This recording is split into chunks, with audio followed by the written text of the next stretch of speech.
Olá, sejam muito bem-vindos a mais um vídeo. Hoje nós vamos dar continuidade ao nosso curso de Física 1 e vamos falar sobre o tema trabalho e energia. Eu sou o professor Gerson Andes. Essa aula foi preparada utilizando os livros do Halliday, Moisés e o Jürgen Friedman, que eu vou colocar as referências ao final.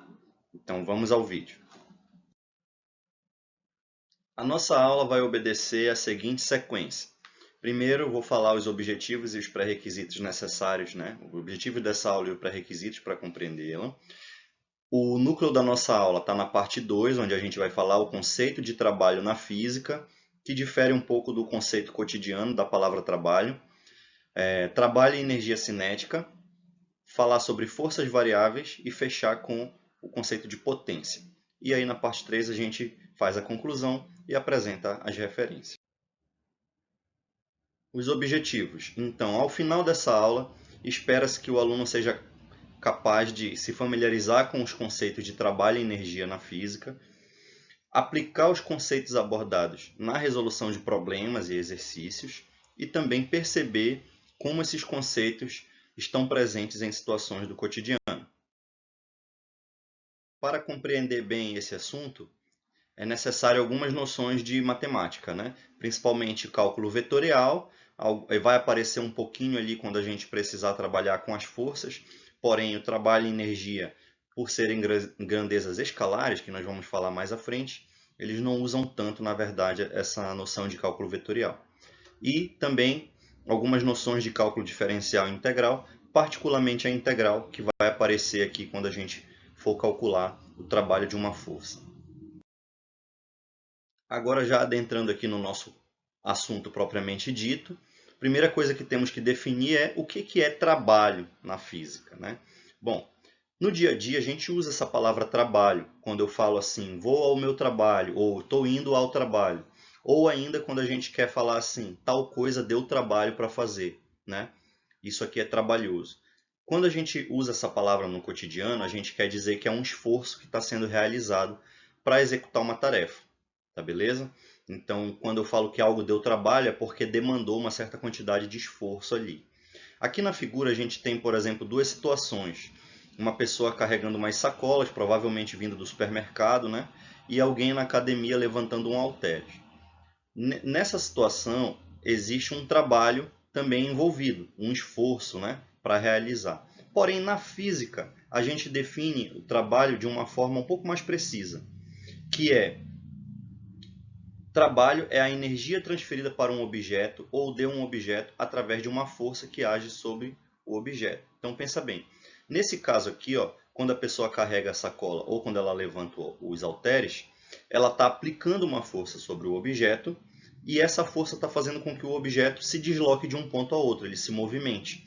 Ou ele ande para frente, ou ele levanta, né? Nesse caso seria um deslocamento na vertical, mas existe um deslocamento envolvido. Beleza? Então, esse deslocamento ele é essencial na física para que a gente diga que existe um trabalho sendo realizado ali.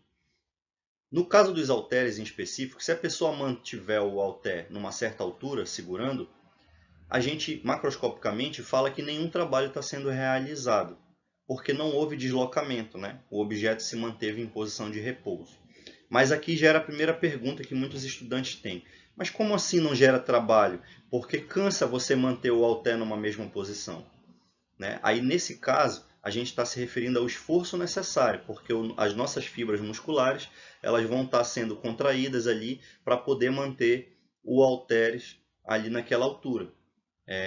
Então, existe sim um esforço, um gasto energético, mas ele está no nível microscópico, né? A gente só vai perceber essa movimentação das fibras contraindo e esticando quando a gente vai no nível microscópico. Macroscopicamente, se você mantiver o halter numa certa altura, você diz que o trabalho realizado sobre ele foi nulo, né? Porque não houve deslocamento. Beleza?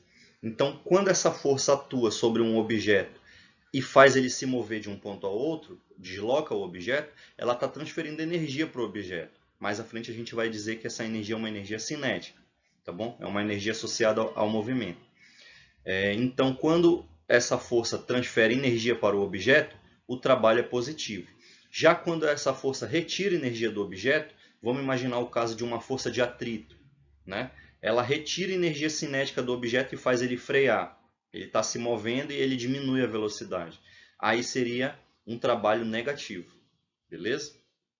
Aqui mais abaixo tem uma figura que mostra justamente uma caixa, né, sendo puxada por uma força F constante aqui para a direita. Nessa figura a gente observa que existe uma força F que tem um módulo chamado de F simplesmente, tá? E existe um deslocamento D que tem um módulo D. O trabalho ele é calculado simplesmente pelo produto F vezes D. Legal?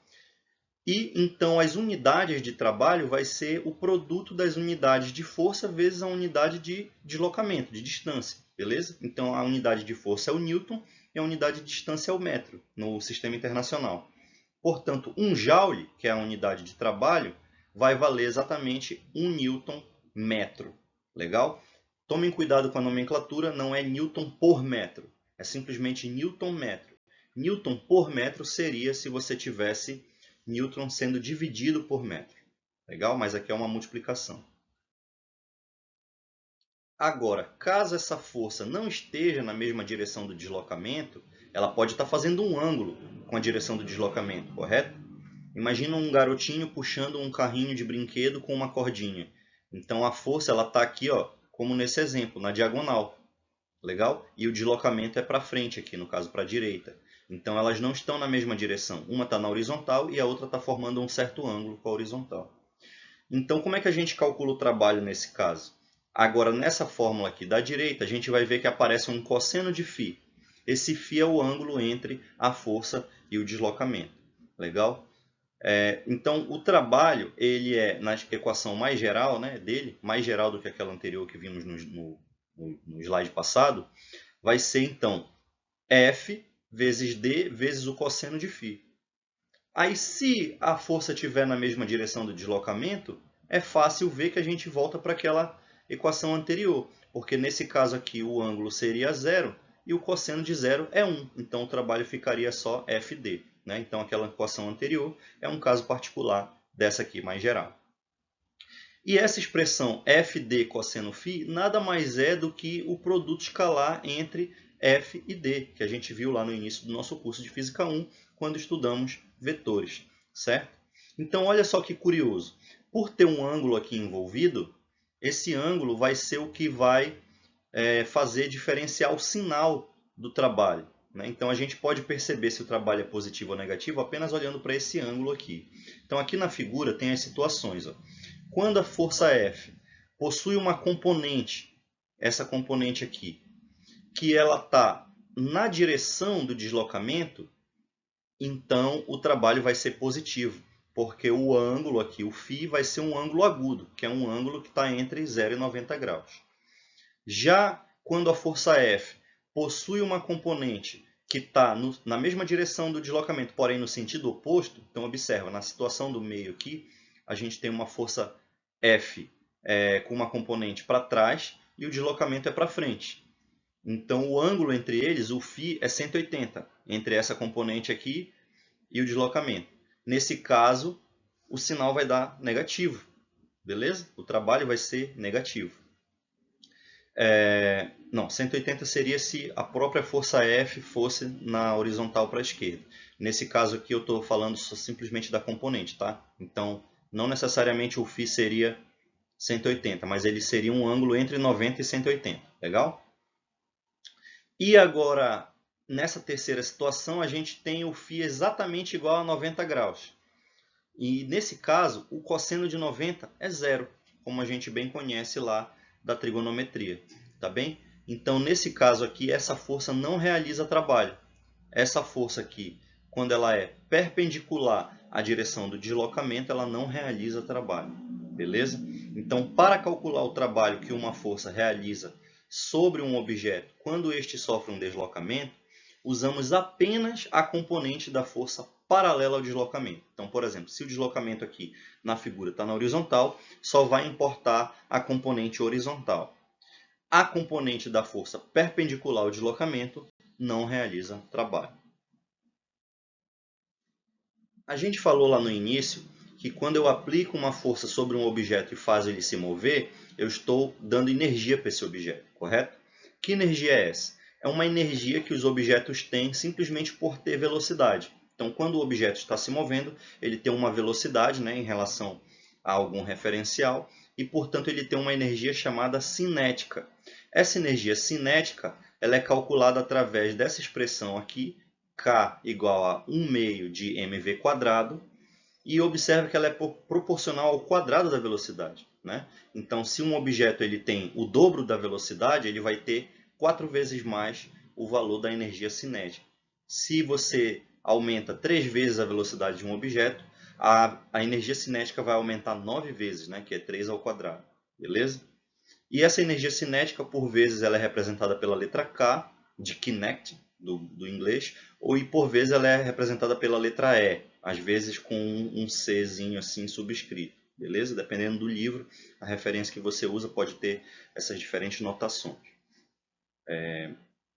E a energia cinética está diretamente relacionada ao trabalho, porque o trabalho ele também pode ser escrito exatamente como a diferença de energia cinética que o objeto tinha antes para que ele tem agora, né, depois que a força atuou sobre ele.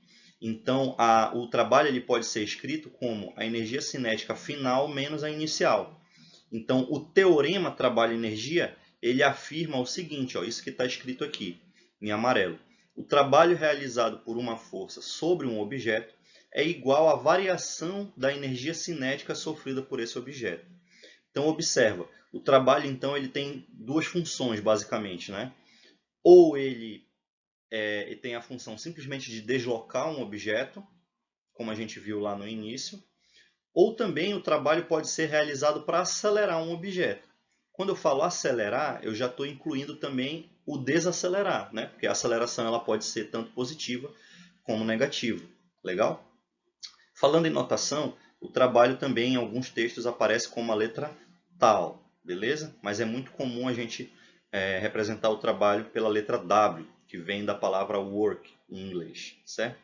Então aqui ó, na figura a gente tem exatamente isso. Um objeto que ele estava com uma velocidade v1 no início, e aí depois ele é acelerado por essa força resultante F e chega com uma velocidade v2 ao final. Legal? Então existe uma aceleração envolvida aqui e existe uma variação da energia cinética. Quando esse trabalho é positivo, significa que o objeto acelerou, então ele aumentou a energia cinética, a sua velocidade aumentou.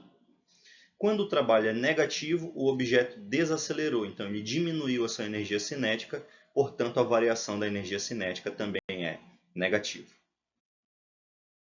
Até aqui a gente só falou de forças constantes, né? Forças que do início ao fim elas se mantêm com o mesmo módulo.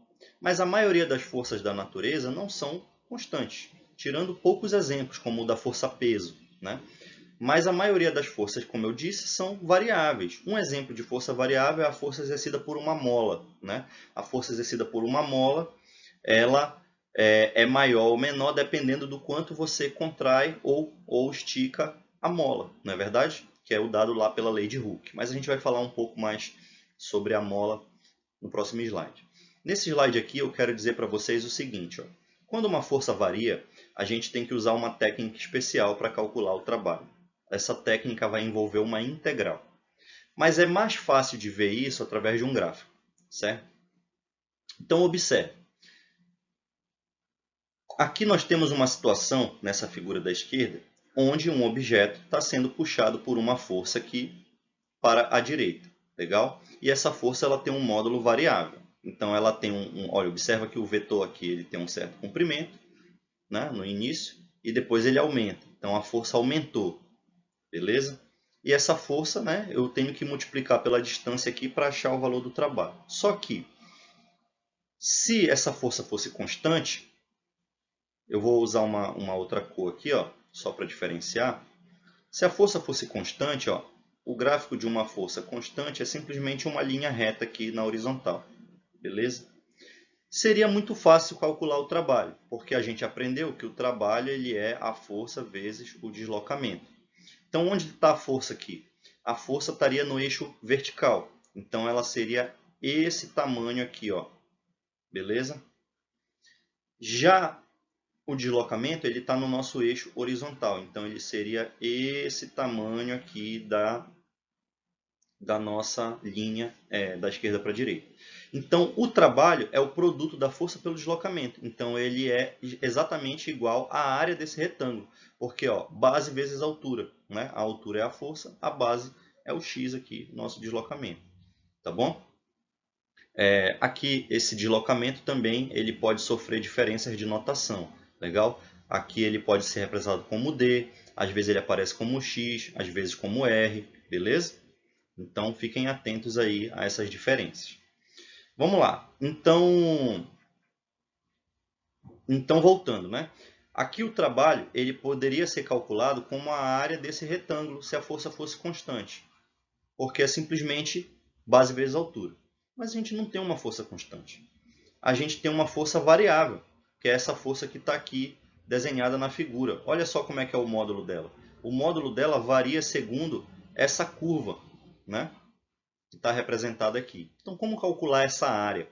Para poder calcular o trabalho, eu precisaria dessa área, que é o valor dessa área. O truque que a gente usa do cálculo, né, é dividir essa área em vários retângulos. Beleza? Então, observa que o centro de cada retângulo aqui, ó, ele coincide com a curva, né, em cada ponto ali. Beleza?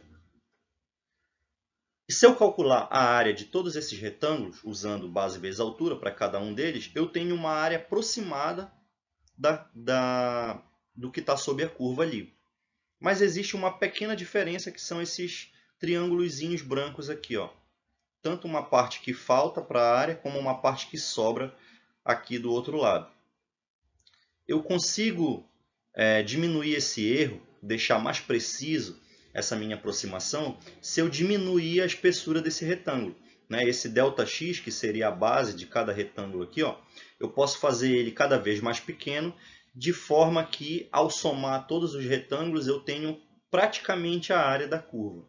Mas aí, se eu der um zoom, ainda vai ter um errinho lá. Então, eu posso diminuir mais ainda a base dos retângulos e aproximar cada vez mais. Se eu fizer isso num processo infinito, né, cada vez um ciclo, dividindo os retângulos numa espessura menor e somando todos eles, eu vou ter uma soma infinita de vários termos que são simplesmente base vezes altura de cada um dos retângulos.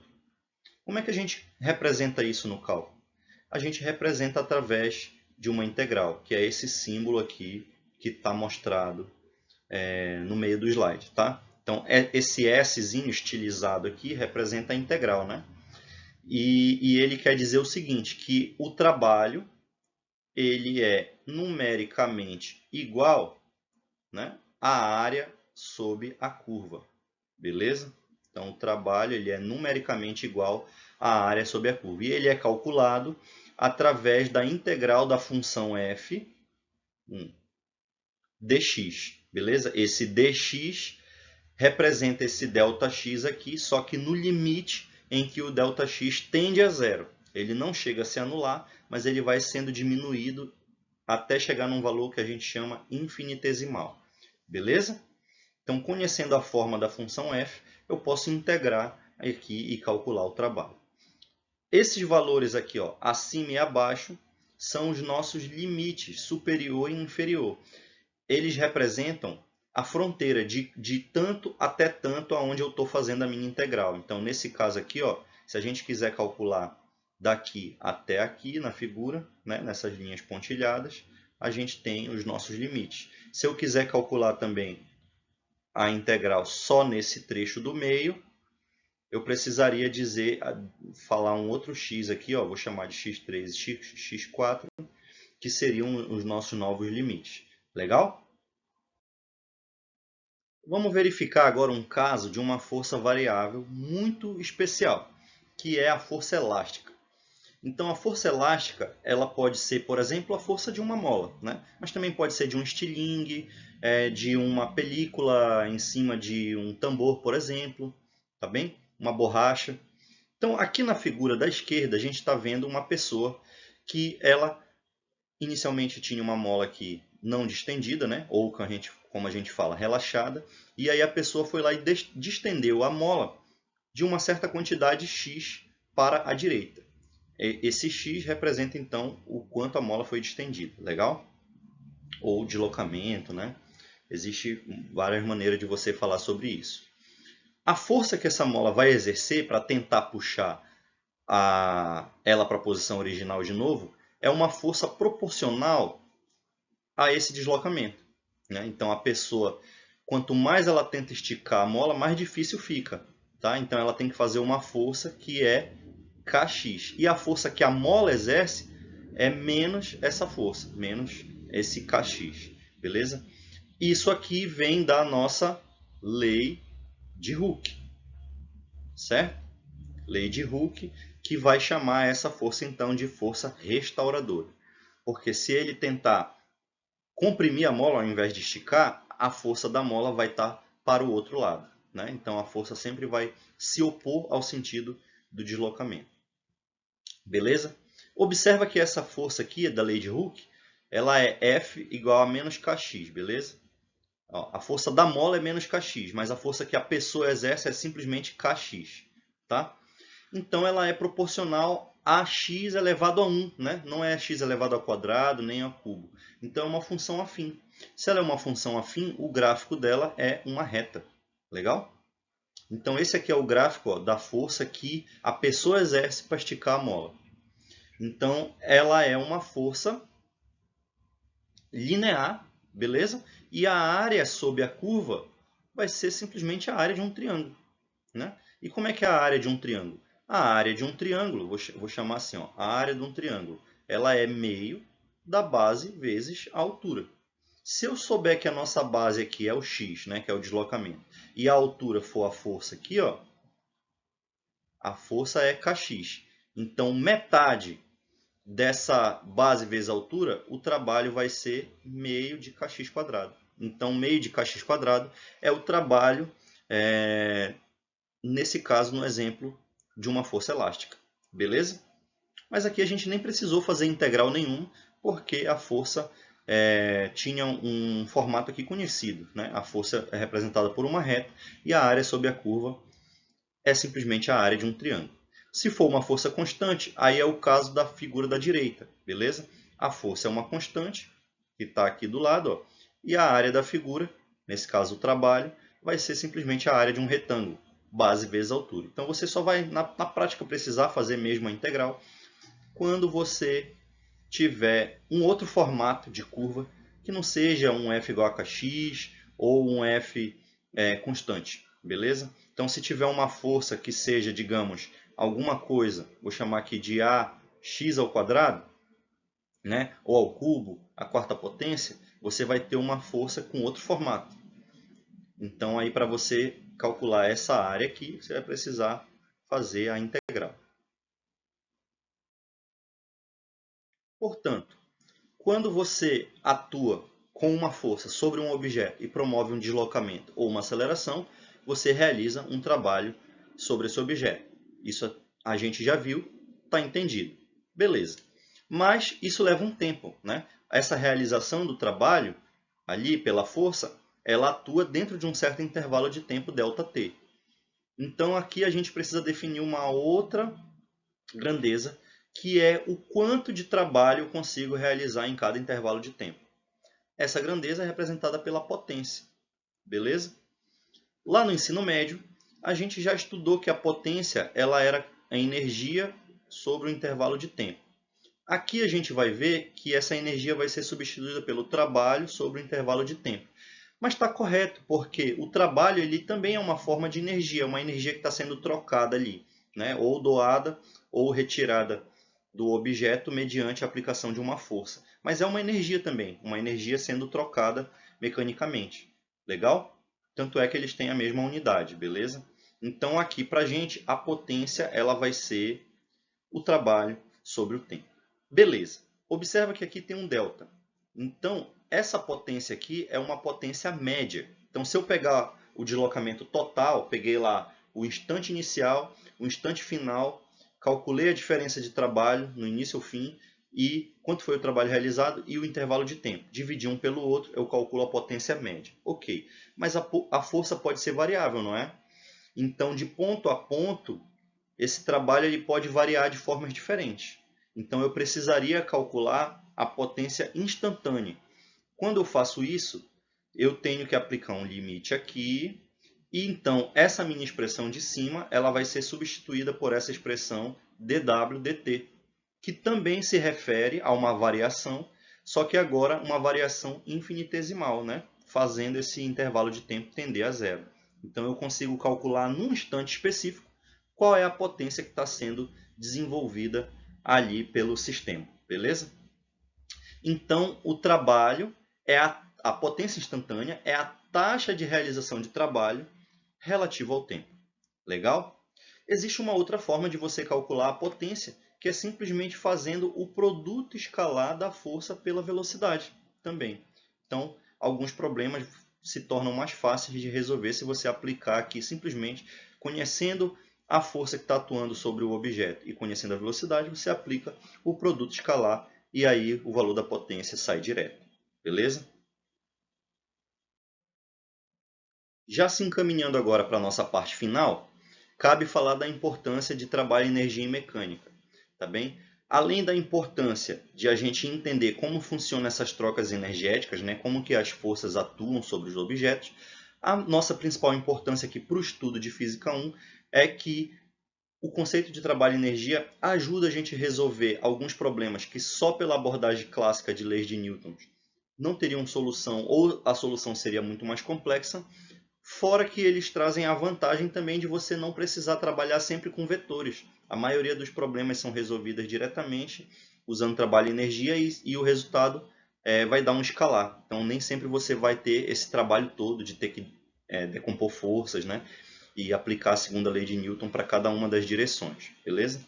Então agora aqui resumindo a aula, a gente definiu o trabalho, né? Trabalho é a energia que é trocada quando uma força atua sobre um objeto e faz ele se deslocar, o que difere do conceito cotidiano de trabalho, que é o esforço para determinada ação ser realizada. Falamos o que é a energia cinética, que é uma energia associada ao movimento, que é calculada como meio da massa do objeto vezes a velocidade ao quadrado.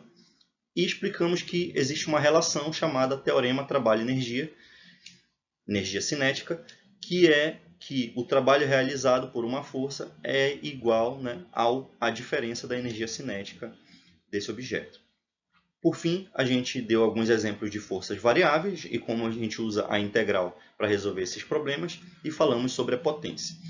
A seguir, na próxima aula, a gente vai fazer várias questões, que é o que está aqui, os exercícios, beleza? Então assista o próximo vídeo que vai ter muitos exercícios lá. Aqui estão as referências, tudo bem? E também aqui na descrição do vídeo você tem acesso aos slides da aula e aos exercícios resolvidos. Então, meu muito obrigado. Nos vemos na próxima aula. Tchau!